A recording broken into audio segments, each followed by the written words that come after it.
চকরিয়া পেকুয়া তো সারা দেশেরই একটা অংশ।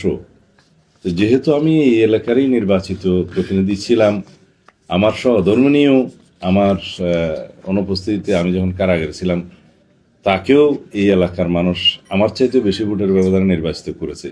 সুতরাং তাদের প্রতি আমার দায়বদ্ধতা অনেক বেশি। এই এলাকার মানুষ ব্রিটিশ আমল থেকে পাকিস্তান আমল পর্যন্ত বাংলাদেশের একটা প্রায় ২০ বছর পার হয়ে যাওয়ার পরেও উন্নয়নের ছোঁয়া পায়নি এই এলাকা। আমার এখানে শৈশব কেটেছে, কৈশোর কেটেছে। আমি এখানে কাদামাখা মাটিতে হাঁটতে হাঁটতে আমি আমার স্কুল লাইফ শেষ করেছি। আমার তখন থেকেই স্বপ্ন ছিল, প্রত্যয় ছিল যে এই এলাকার জন্য যদি কিছু করার সুযোগ হয়, আল্লাহ রাব্বুল আলামিন সুযোগ দেন। আমি বড় সৌভাগ্যবান। আমি জীবনে অনেক স্ট্রাগল করেছি এই দেশের জন্য। আমি আমার প্রায় জীবন বিসর্জিত হয়েছিল। আমি অনেক বেশি ডেমোক্রেটিক স্ট্রাগল করেছি, গণতান্ত্রিক সংগ্রামে। কিন্তু তারপরেও আমি অনেক সৌভাগ্যবান। আল্লাহ রাব্বুল আলামিন আমাকে কখনো পরাজয়ের মুখ দেখায়নি, গ্লানির মুখ দেখায়নি।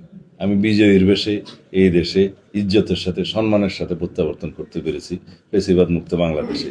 এই শুকরিয়া আমি আমার শেষ মুহূর্ত পর্যন্ত আদায় করে যাব। সেটা আমি কৃতজ্ঞতা প্রকাশ করছি আমার দেশবাসী। আমি যখন আমাকে যখন গুম করা হয়েছিল, তারা আমার জন্য আল্লাহর দরবারে মোনাজাত করেছে, কেঁদেছে, এবং এই দেশের মানুষ সংগ্রাম করেছে। গণমাধ্যমের কর্মীরা আমার জন্য লিখেছে। সব মিলিয়ে রব্বুল আলামিন আপনাদের সবারই মোনাজাত কবুল করেছেন। আমি বেঁচে আছি। সুতরাং আমার দায়বদ্ধতা, আমার কৃতজ্ঞতা এই দেশের প্রতি, এই দেশের মানুষের প্রতি, বিশেষ করে আমার এলাকার মানুষের প্রতি, এই এলাকার প্রতি অনেক বেশি। আমার প্রতিশ্রুতি অনেক আছে। আমি চেষ্টা করব প্রতিশ্রুতির চাইতেও বেশি অনেক জন আশা পূরণ করার জন্য, জনপ্রত্যাশা পূরণ করার।